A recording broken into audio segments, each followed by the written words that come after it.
Hello everyone, this is Taran here again from Study Hub with another very helpful video. Certain things that normally will not come to your mind or no one will tell you while teaching, but these minor things can make big changes to your score. So I'm going to discuss certain things that you need to keep in mind in order to have that perfect preparation during the preparation time and on the exam day. Please watch this full video, and if you really like it, click on the like button, share it with your friends and tell others. These are the things that will be very important. The first thing that we are going to focus on will be our speaking part.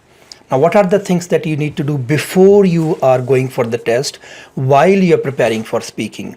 Certain things we don't do them properly. So what are these some of the things? Always when you're practicing, don't practice in a very calm environment, in a closed door or in libraries where there is no noise, because in real exam, on the exam day with your speaking, you will have to deal with a lot of disturbance around you. And trust me, some people over there will be shouting a lot. So you need to make sure that you are prepared for that type of environment. I've seen a lot of students who have complained after coming from their first test that they were not prepared for this. So what you can do in order to create that disturbance around you or to have that noise in the, maybe switch on the TV, put on some YouTube discussion show or something, some news channel, so that you can feel that, or switch on the radio, right? If you maybe the whole purpose is to have some disturbance around you. Or maybe go to the park where there are a lot of people here and there, because there is a lot of chit chat around that environment.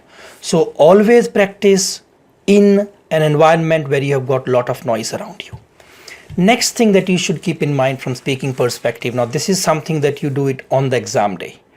You're going for the test, especially if you're going early morning, even afternoon. First thing is, please do not go there with cold head, right? Warm up a bit, so that you get used to into that scenario. So for 10-15 minutes before your test, maybe try to do 1 or 2 read alouds, 1 or 2 repeat sentences, 1 describe image, listen to a lecture like retell lecture, try to listen to one right from dictation. Just make yourself very familiar with what is going to happen in there and what you are expecting over there and how you want to perform. This will give you that extra confidence.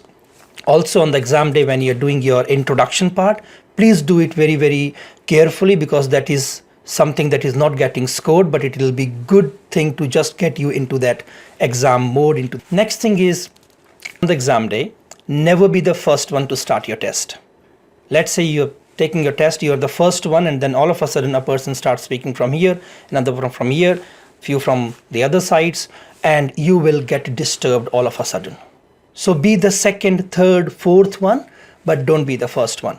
Now that may pose a problem if everyone in the exam has watched this video, which is not going to happen. So, and as soon as you finish your task, there is always, like in your read aloud, in your repeat sentences, even describe image, retell lecture, every possibility that you're going to finish before the time gets over. You will be able to register your response before the time gets over. So as soon as that is done, click next. Don't wait for the time to automatically finish, or don't wait for it to automatically take you to the next question. Do it, otherwise it will affect your fluency. So these are some minor things that are going to make a big difference to your score or to your confidence on the test day. The other things that you should do is for writing, good preparation for writing before the exam again, right? Whenever you're writing, make sure that you always type and practice. I've seen a lot of students coming to me, I have done 50 write from dictations, I have done 10 summaries, I have done 5 essays. Where is it? Oh, here it is. Copy, notebook. Don't practice using a notebook. Always make sure that you're practicing by using the typing your keyboard, right? So always practice by using the keyboard. Next thing you need to keep in mind is always use a proper desktop keyboard. This will make you familiar with the keyboard layout. For example, if you look at this keyboard here, this is something that you're going to get in real exam.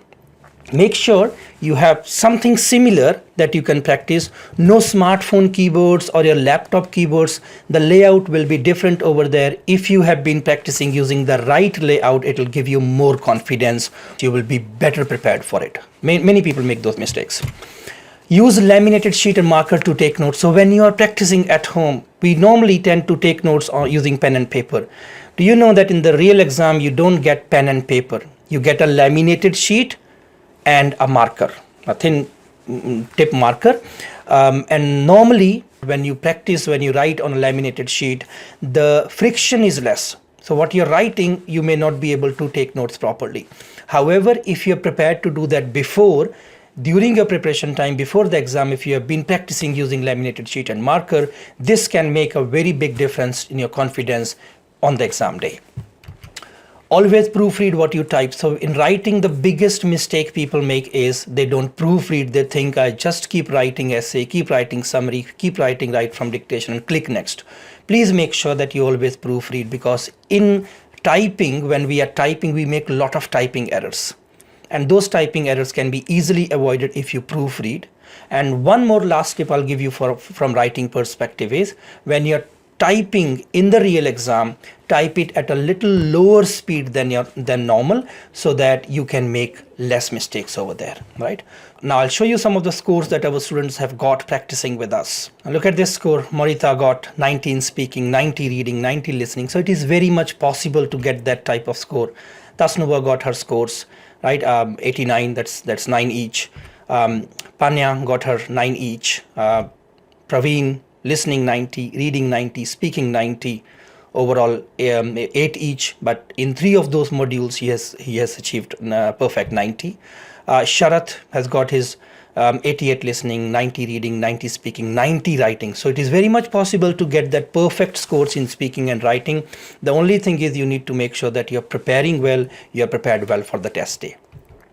Another one, right? Srilekha got her 89, 90 reading, 90 speaking, 90 writing.